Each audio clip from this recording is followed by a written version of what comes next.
Hello, my name is Nolan Crawford. I am 17 years old, so my entire setup is as budget as possible. Literally done as cheap as possible. My subwoofer is a Blaupunkt 12-inch.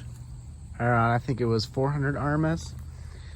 And this box that I have made as cheaply as possible was a sealed dual 12 enclosure, completely covered with spray foam on the entire inside. I got this box for $5. I am going for the absolute budget. What is the lowest possible you can spend on bass?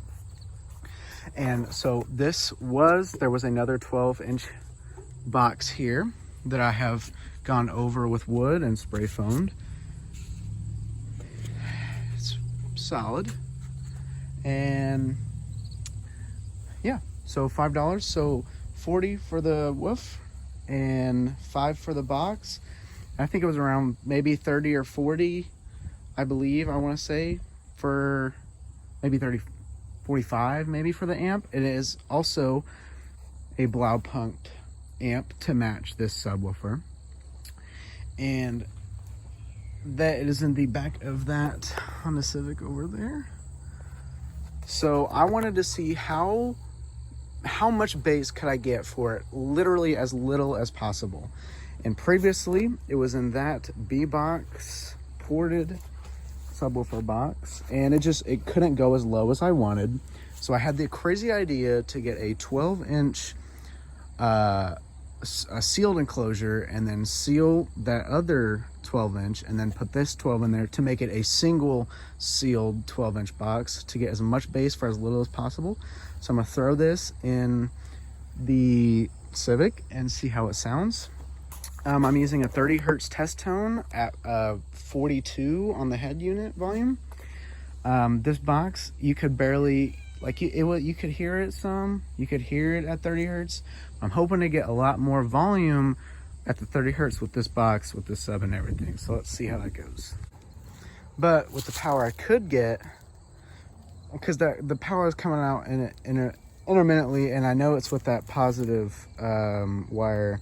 The positive power wire is cutting in and out. It's just like whenever it did that with the old box too. Whenever you would hit a bump, it would cut out and stuff. Which I just gotta get that figured out. But once I get that figured out, it's gonna sound amazing. Well, amazing for my taste. I'm just now getting in an audio game. I don't have any tools or anything to build my own box. Otherwise, that's what I would do. But in the intermittent power that I did have, I tested it out, and that 30 hertz sounded way better. I could get way more power and more sound out of it. So once I get the power stuff figured out, it's gonna be awesome.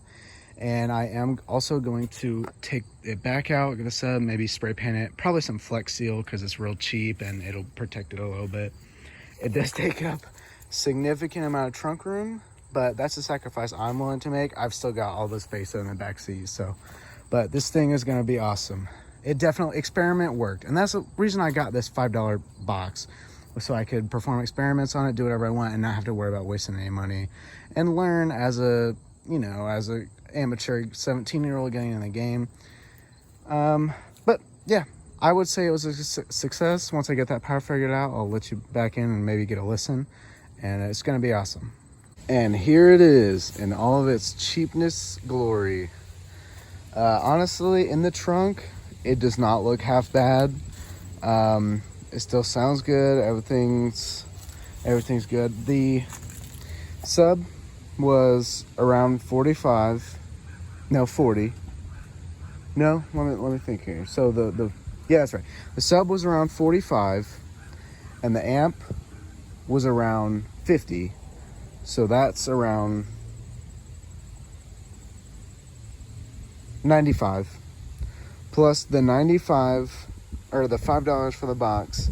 So all in, without like wiring and the stuff to spray it and wood and everything, all in, I'm $100 for this 12-inch setup at 400 RMS, which is not half bad.